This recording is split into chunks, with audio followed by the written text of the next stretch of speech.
All right, guys, we finally have a legitimate, reputable story. I got a DM last night.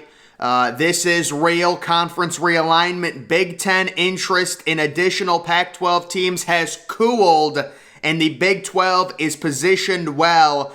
This breaking story coming out 17 hours ago. Let's get right into this and dissect it. It says, you already know the Big 12 is in the middle of rearranging itself for the second straight summer as it gazes westward to possibly grab some Pac-12 members. At the same time, college athletics is anticipating the Big Ten's new media rights contract, expected to be announced any day. It could be the largest in history. Not could be. The expectation is it definitely will, with the Big Ten per team making over $100 million per year starting around 2027 or 2020. Actually, maybe even earlier than that. We're expected to get over $100 million within the next few years, and the numbers that I saw, by 2029, it was around 130 per school per year. Their major deal with Fox. Fox is going all out to keep the Tier 1 media rights for the Big Ten. They don't care about the Pac-12. They don't care about anyone else. They're splurging for the Big Ten because they're obsessed with Big Noon and all that crap. So that's the expectation there. Without Texas and Oklahoma, the Big 12 is valued north of $30 million annually per school. CBS reports, quote, the numbers look like they favor us. One Big 12 AD said, not by a huge amount. This is not like comparing Texas to Texas State, but there seems to be a noticeable difference. So over $30 million per school for the Big 12. Of course, if they added teams, 2 teams specifically from the Pac-12, they might be able to up that number a little bit. We heard the rumor offer for the Pac-12 was right around $25 million per school, and apparently that was above market value. So right now it does look like the Big 12 is valued more than the Pac-12 with their recent losses of USC and UCLA. This is even before the Big 12 possibly undergoes another expansion. So the Big 12 could be valued significantly more depending on who they get. Conference realignment notebook. Further expansion could create some legal issues. The only conference commissioner to run a 16-team league in the modern era has a warning for the SEC and Big Ten. Beware of legal ramifications of expanding beyond 16 teams. It's Carl Benson, former commissioner of the old WAC, presided over 16 members for 3 years in the late 90s before the league collapsed on itself. Quote, maybe the reason Washington and Oregon didn't go with USC and UCLA to the Big Ten at the same time is fear of collusion.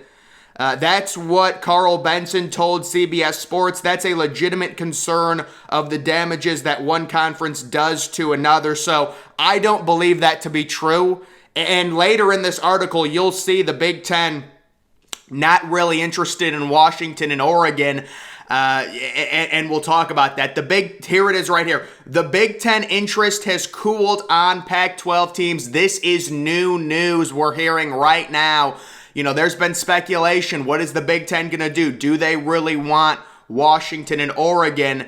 After the anxiety caused last week regarding further Big Ten expansion, industry sources have indicated the Big Ten is no longer as interested in adding California, Oregon, Stanford, and Washington. Rights holders were balking at paying the same amount for those schools as the 16 Big Ten schools going forward, 80 to 100 million. So that is the major news out of this article. The Big Ten interest in the Pac-12, specifically those 4 teams, apparently has cooled for the time being. It doesn't make sense to bring those 4 teams on. You're not making any extra revenue. The incentive, of course, to bringing in a team like Notre Dame is you would add more revenue per year to the conference because Notre Dame is going to bring you more money. No other team in the Pac-12 is going to bring you money. At that point, you're just adding teams to add teams. There's no real legitimate reason to do it unless you wanted to become this, the number one premier conference in college football ahead of the SEC. That would be the reason for expansion with the Pac-12 schools. But I maintain the thought that if the Big Ten expands, it's Notre Dame, and if it's not Notre Dame, well, it'd be Notre Dame and Stanford, but if it's not that, they go to the ACC, and that would be coming later, 2025 or 2026. While those four programs may eventually have options, the Big Ten is concentrating on its new deal in 2023 while trying to lure Notre Dame, which has an open invitation. So, Notre Dame can join at any point. This confirms that. More and more stakeholders now believe the Fighting Irish will ultimately stay independent. And my question would be, how long do they stay independent? Because we've heard time and time again, they're not doing anything until 2025. But is there wiggle room there? Because at the end of the day with Notre Dame, the question is always going to be being the one major independent team in college football versus more money. Because them going to the Big Ten and not being independent will make them more money. They're going to get a new TV deal. Right, they've got their NBC deal coming up. They're only making, I think it's around $25-30 million per year, which is pennies on the dollar. And they will get a higher offer, probably around $50 million, but it's not going to be like what any team in the Big Ten makes. So it's a question Notre Dame and their athletic department is going to have to ask themselves. We want to be exclusive. We've always said we want to be independent. We want to be different. With the 12-team playoff coming in, that's going to help them be independent because you can lose a game. You can lose 2 games. You don't need that 13, data point of winning a conference championship to get in the playoffs. So that will aid them in that. But you're going to make so much more revenue if you join the Big Ten, well over $100 million per year, as opposed to staying independent and inking some type of new deal with whatever exclusive network it ends up being, whether it's, and I don't think it's going to be NBC this time, whatever network it ends up being, you're going to be making less. You would think, you will be making less than the $100 million the Big Ten is supposed to make. Opportunity lost. Let's not forget the Pac-12 had its chance to bolster its ranks last year when the Big 12 was wounded by the exits of Texas and Oklahoma to the SEC. Sources told CBS Sports this week the Pac-12 vote was 8-4 against taking any Big 12 schools.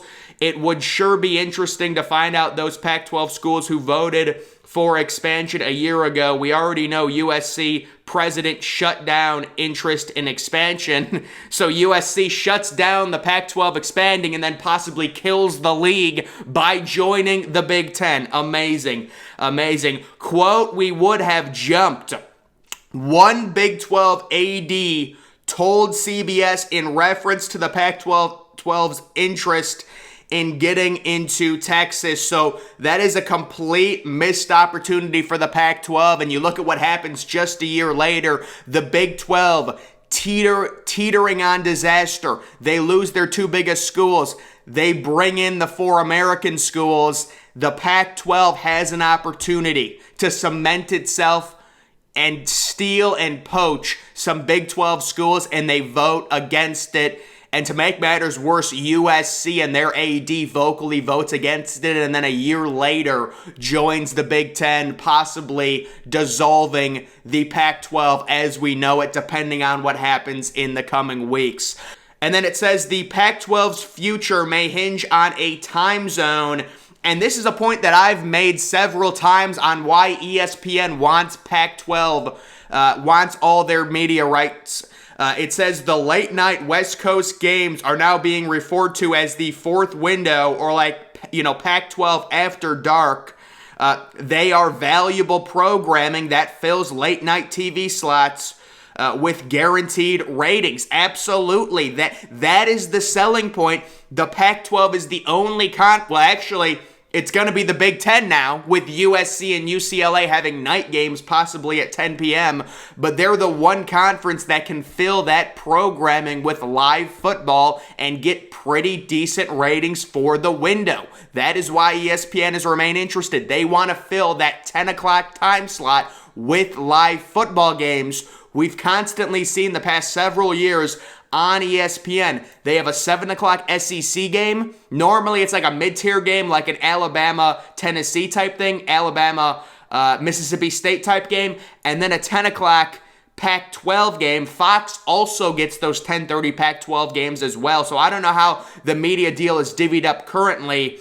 But you can see that's why the late window is key for the Pac-12. It may be why ESPN could remain engaged with the conference beyond Thursday's reported expiration of an exclusive 30-day negotiating window. Without the Pac-12, ESPN may not have late-night football. So that is something that we will continue to track, and that is why they're interested. They want that late-night live programming. It's not amazing ratings, but it is live college football. It is a Power 5 conference technically, so that's why they're interested there, and apparently they've made an offer at around 12 years through the 2036 season, I believe, and it would be around $25 million per school. Of course, those numbers are not going to sit well with Washington and Oregon when you're looking at teams in the Big Ten making what they're going to be making when they negotiate their next TV deal. And then it says the Big 12 remains well positioned, and you take a look at the bottom,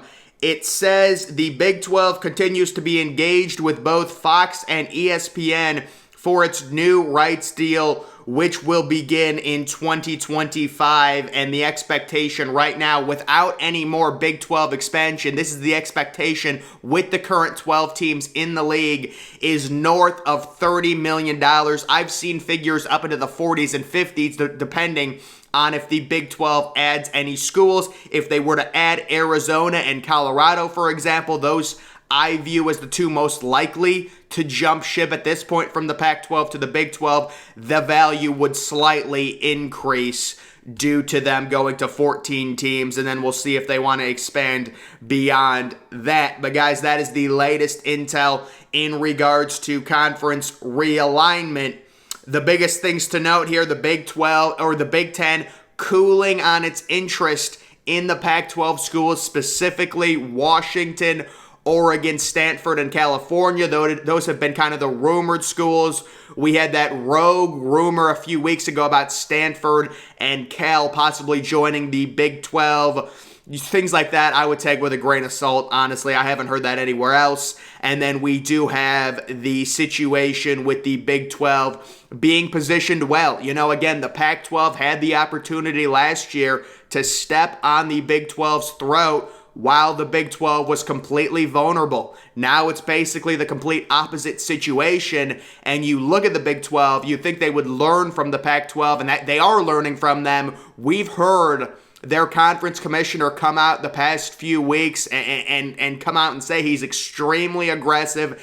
They want to add more teams, preferably from the Pac-12, weaken that conference, and become the third premier conference in college football. And then we've also got ESPN negotiating with the Pac-12. They want that late window if the Pac-12 does indeed stay together. So there's a lot of stuff in the air right now when it comes to conference realignment, but this was a nice article that had some legitimate information in it. So guys, that is going to do it for this video. Make sure you're following me on Twitter. Link to that's always in the description.